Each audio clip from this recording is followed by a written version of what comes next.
Unaangalia Baba Sam the King Tanzania TV channel. Kwa maoni na ushauri tumia namba zifuatazo 0752732515.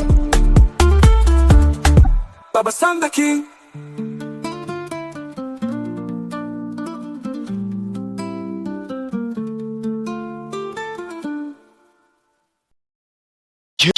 Je, wewe ni mtazamaji wa Baba Sam the King Tanzania TV channel na uko tayari kushiriki fursa ya kukupatia zawadi? Tarehe 19 Novemba ni siku ya kuzaliwa ya chaneli yetu.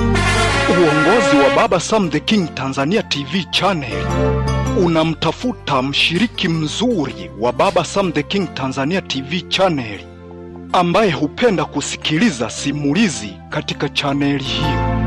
Kama na wewe unapenda kushiriki katika fursa hiyo, usichoke.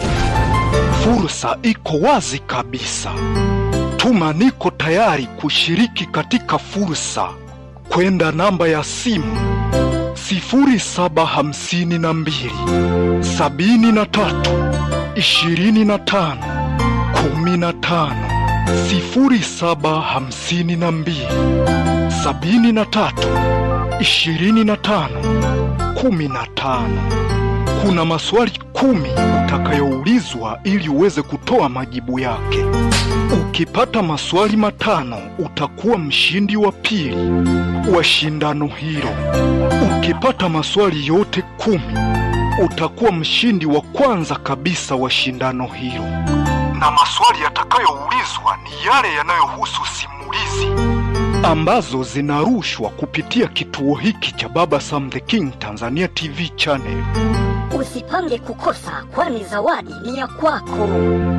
Usikose.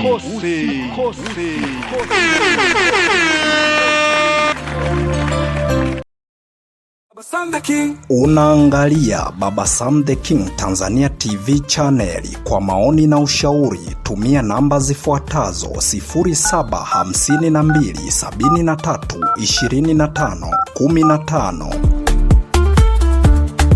Baba Sam the King.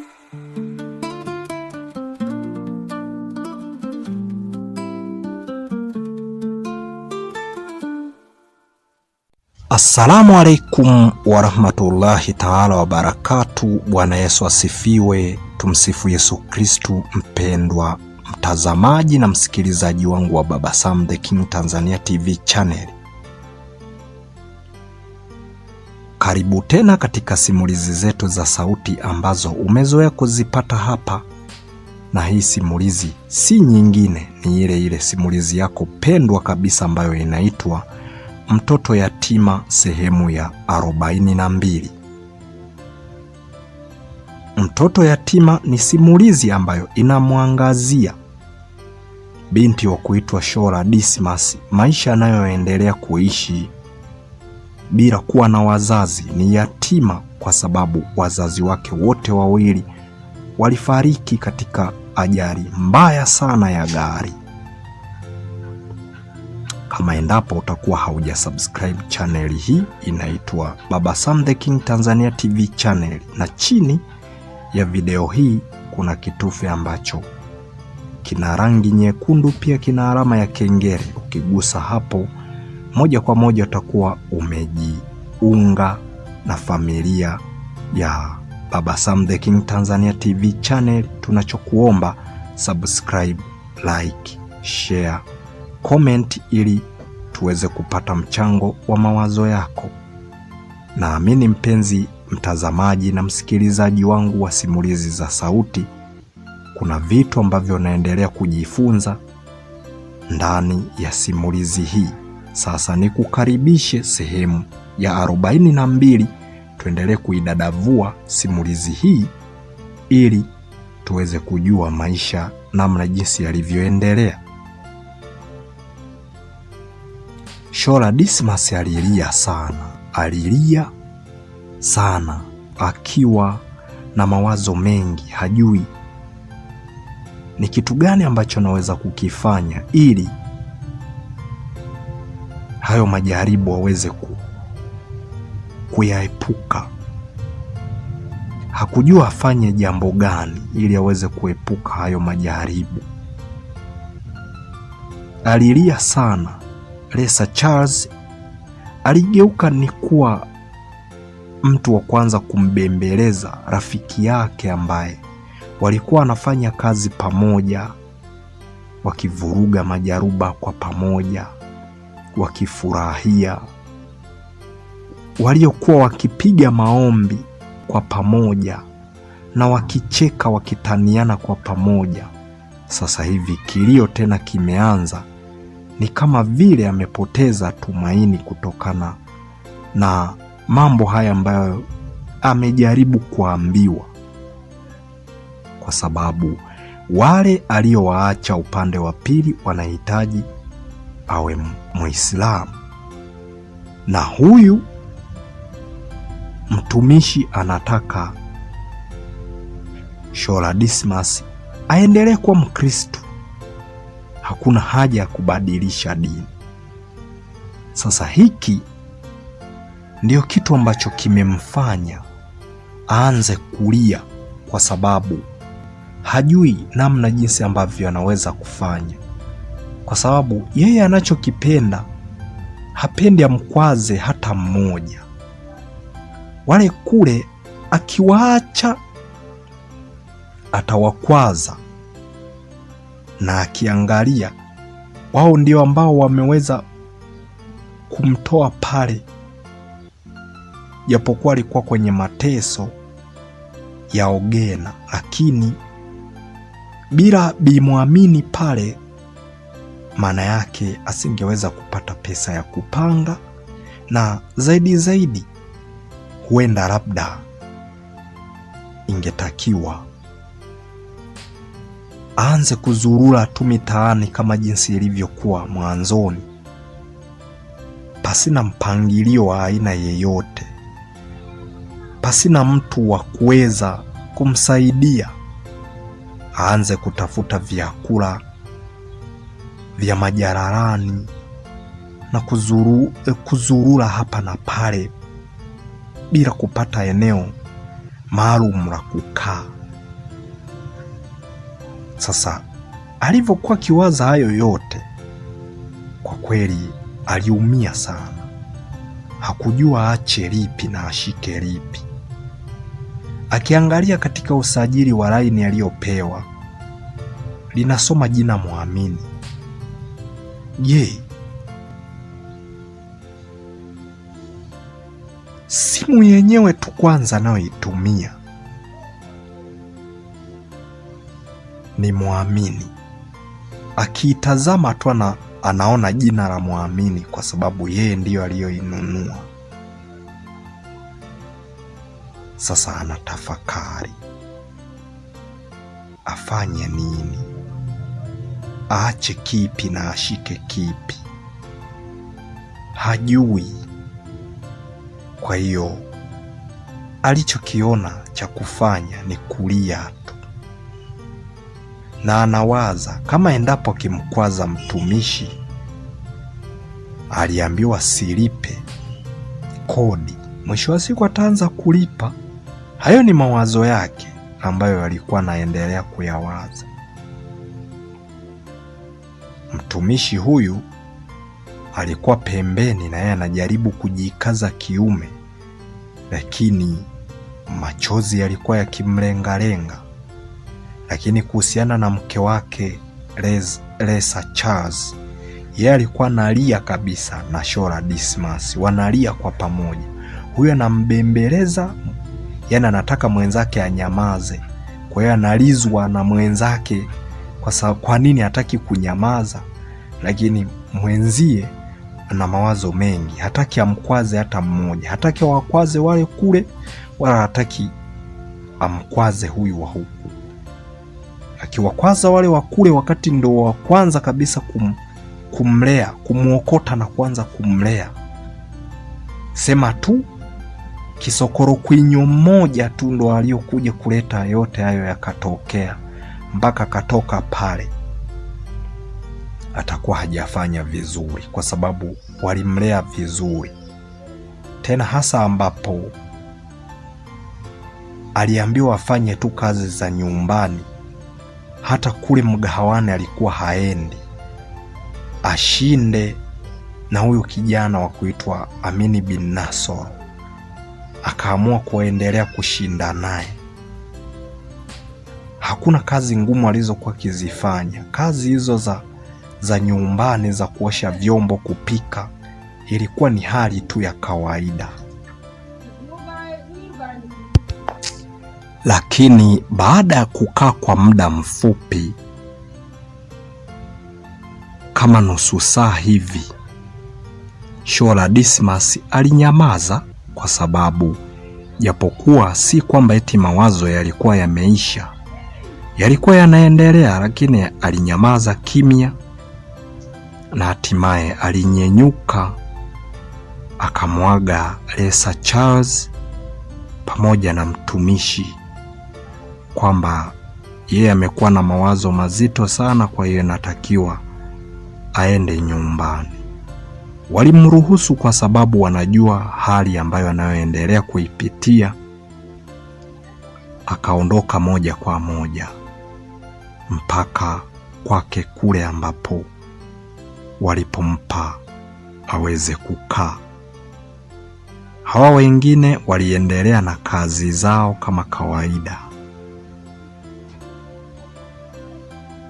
Huku katika upande wa pili, Amini bin Nasoro alimuita Ogena, akamweka chini na kuanza kumwambia inatakiwa amtafutie mdada ambaye anamtaka yeye, tofauti na Shola Dismas. Hapo alivyomwambia kwamba amtafutie, Ogena alikubali kwamba yuko tayari kumtafutia, na hatimaye Amini bin Nasoro akawa amempima mdogo wake huyu aone ni mwanamke yupi ambaye anaweza kumletea. Baada ya kufika siku ya Jumapili, basi Shola Dismas alijiandaa vizuri. Baada ya kumaliza kujiandaa, kaacha amefunga nyumba yake aliyopewa aweze kuishi. Moja kwa moja akaamua kupandisha kule juu center, Mlaguzi Center, kwenda moja kwa moja mpaka kwa dada yake wa hiari ambaye amempata, Lesa Charles. Baada ya kufika pale, alikuta wakiwa wanaendelea kuandaa chai. Ilikuwa ni chai pamoja na michembe. Kwa wale Wasukuma nadhani mtakuwa mnafahamu michembe inayotokana na viazi ambavyo huwa wanavikata na kuvikausha, na hatimaye kama namna jinsi mihogo ambavyo wanavyoianika. Kwa hiyo na vyenyewe huwa vinakaushwa na kuanikwa, inakuwa ni vizuri kabisa. Kwa hiyo vikipikwa vile ndo wanaita michembe, baada ya kukata viazi, kuvimenya, kuvikata na kuanika. Kwa wale Wasukuma nadhani watakuwa wanafahamu hiyo. Hatimaye na yeye alijiunga kwao na akamsaidia baadhi ya kazi za pale, kuoshaosha, kusuuza vikombe na vitu kama hivyo. Ile furaha tena ikarudi ya Shola Dismas. Wakaongea pale na mtumishi kabla hata hajaenda kanisani. Baada ya kumaliza kunywa chai wote kwa pamoja, aliwaambia kwanza wanatakiwa wakae wafanye maombi. Hicho ndo ambacho kilichofuata. Walifanya maombi pale kwa pamoja, wakashusha upako wa ukweli, na Shola Dismas akafanya maombi kabisa, kutokana na kwamba ni mtu ambaye hajaingia bado kwenye Uislamu, bado ni Mkristo, kwa sababu hata kwenda kusilimu bado hajaenda.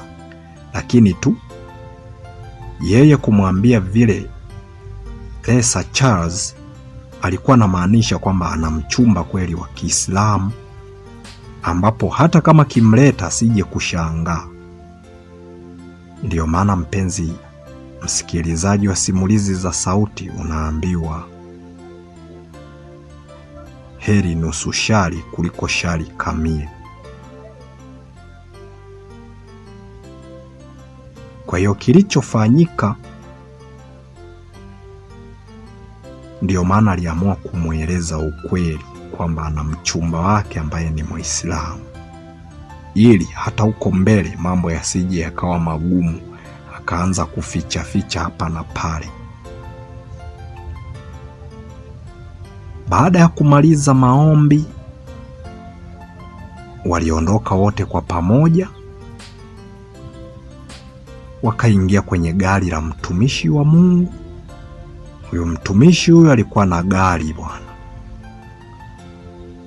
Wakaondoka moja kwa moja mpaka kanisani kwake, ambalo ni kanisa la Anglican, ambalo lililokuwa katika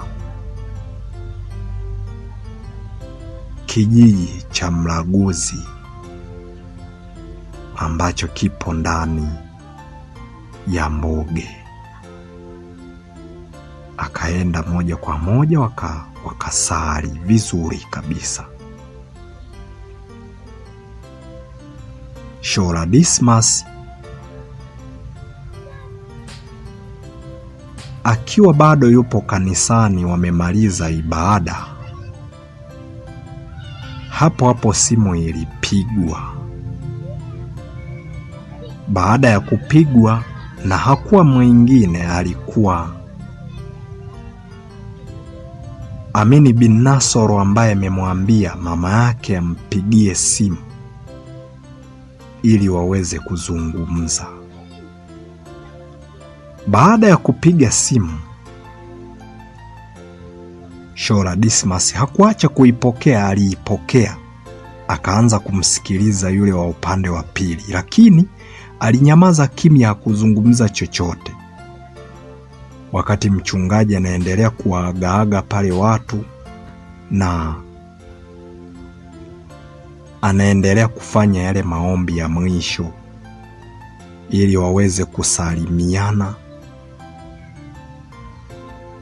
kwa jina la Bwana, waagane ili watawanyike, kila mmoja sasa ajue pa kwenda. Sasa wakati anafanya yale maombi ya kuhitimisha, simu ikawa imeita, na ilivyopokelewa, watu aliipokea, hakuacha kupokea, akanyamaza kimya.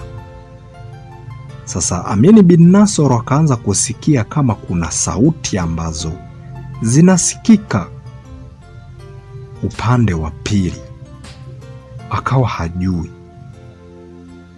huyu binti atakuwa wapi. Mbona ni kama kuna mchungaji ambaye anaendelea kuomba, kuna kama sala hivi zinasomwa huko, kuna shida gani? Hapo ndipo ambapo alipoamua kumuuliza. Baada ya kumuita jina Smaia, aliitika kwa utii na akajaribu kumuuliza uko wapi. Na Shola Dismas pasina kuficha wala pasina kujiletea matatizo ya aina yeyote, akaamua kuwa mkweli.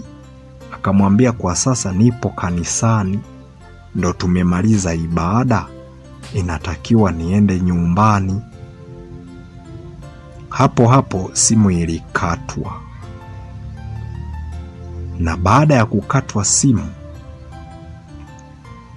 Shola Dismas alianza kuwa na mawazo ya hapa na pale, akiwa nawaza, je, hiyo simu iliyokatwa ni kitu gani ambacho atakachokuwa na kiwaza Amini bin Nasoro? Je, nimemuudhi? Ule uchumba utakuwa umevunjika? Ione kama Lesa Charles nimemdanganya au inakuwaje?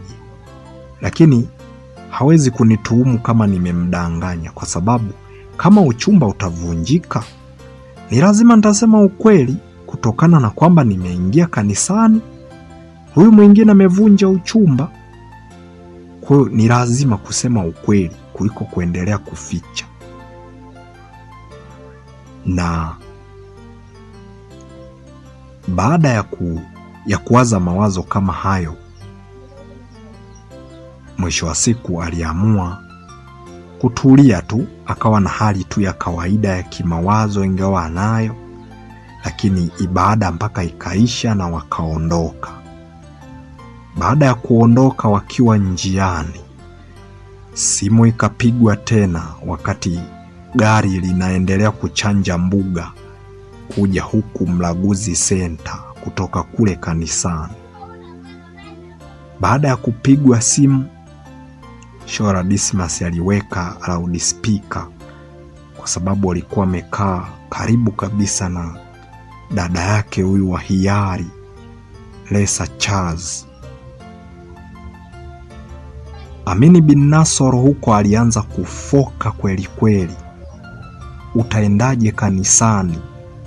Yaani unaanza tena kugeuka, unaanza kuwa mharamaiki, si ndio? Au inawezekana huko nyumba ulioipanga huenda ni ya waharamaiki? Umeanza kuto kujielewa, si ndio? Akafoka kweli kweli, maneno makali ya kuwatuhumu wa Kristo hapa na pale, kutokana na hasira. Mwisho wa siku ndipo ambapo alipoanza kuzungumza, huku akiendelea kumwambia kwenye simu, mimi kama endapo naishi kwa waharamaiki, mimi usije kunichukua, ni bora kaniacha tu, kama nikufa mimi nife tu. Si haunipendi? Nyinyi wanawake hamtupendi sisi watu wasioona, hamtupendi watu wenye ulemavu. Ndio maana umeamua kunisaliti na kuingia tena kwenye dini yako hiyo, wakati mimi nilikuwa najua tayari ushakuwa Muislamu thabiti. Leo hii unaanza kunifanyia vitu kama hivi, mimi siwezi kukuelewa. Akafoka kweli kweli, na isivyo bahati hasira ilimpanda zaidi, mpaka kaanza na kumtusi kwamba hana akili, hajielewi. Kama endapo alikuwa anahitaji kuendelea kuishi katika hiyo dini, si angesema? Kwa nini asingetafuta nyumba za kupanga za Waislamu? Ina maana hazipo mpaka aende kupanga kwa waharamaiki. Akaanza kutukana kweli kweli. Mwisho wa siku, mtumishi baada ya kusikia mtu anaroroma sana kwenye simu, aliamua kusimamisha gari, akamuomba simu Shola Dismas ili aweze kuzungumza naye vizuri. Hapo ndipo ambapo mtumishi wa Mungu huyu alianza kuzungumza, huku akisema, naam, mpenzi msikilizaji wa simulizi za sauti, sehemu ya 42 ya simulizi yetu Mtoto Yatima imeishia hapa. Tumemuona Shola Dismas akiwa ndani ya kanisa, lakini yale maombi ya mwisho kabisa, sala za mwisho za kumaliza ibada zikiwa zinaendelea kurindima, moja kwa moja simu ikaita, na baada ya kuipokea ikawa ni simu ya kutoka upande wa pili kwa kina Amini bin Nasoro, na ilivyopokelewa akasikia kuna mchungaji anaendelea kuomba. Hapo ndipo ambapo alipomuuliza kwamba yuko wapi. Shola Dismas amekubali kwamba yupo kanisani, na hatimaye simu ndipo ikakatwa. Kama endapo hujasubscribe channel hii, inaitwa Baba Sam the King Tanzania TV channel, na chini ya video hii kuna kitufe ambacho kina rangi nyekundu, pia kina alama ya kengele. Ukigusa hapo moja kwa moja utakuwa ni mwanafamilia wetu wa Baba Sam the King Tanzania TV channel. Tunachokuomba subscribe, like, share, comment ili tuweze kupata mchango wa mawazo yako. Mimi ni Hasdi02 Baba Sam the King.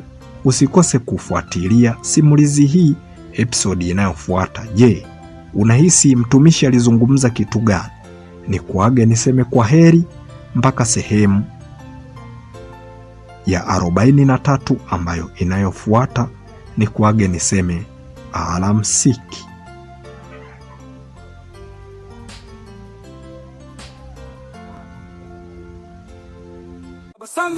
Unaangalia Baba Sam the King Tanzania TV channel. Kwa maoni na ushauri tumia namba zifuatazo: 0752732515. Baba Sam the King.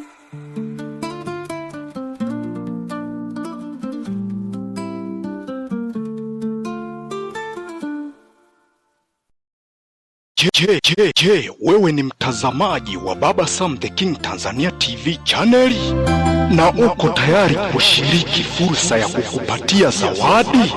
Tarehe 19 Novemba ni siku ya kuzaliwa ya chaneli yetu. Uongozi wa Baba Sam the King Tanzania TV channel unamtafuta mshiriki mzuri wa Baba Sam the King Tanzania TV channel ambaye hupenda kusikiliza simulizi katika chaneli hiyo. Kama na wewe unapenda kushiriki katika fursa hiyo, usichoke.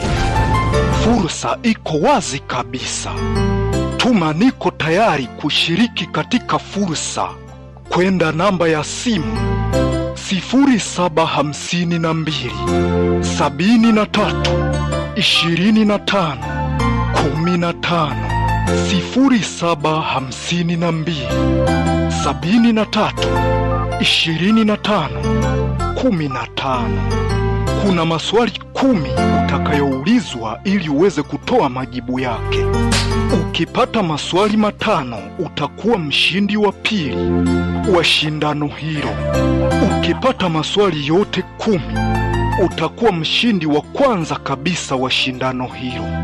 Na maswali yatakayoulizwa ni yale yanayohusu simulizi ambazo zinarushwa kupitia kituo hiki cha Baba Sam the King Tanzania TV channel. Usipange kukosa, kwani zawadi ni ya kwako. Usikose.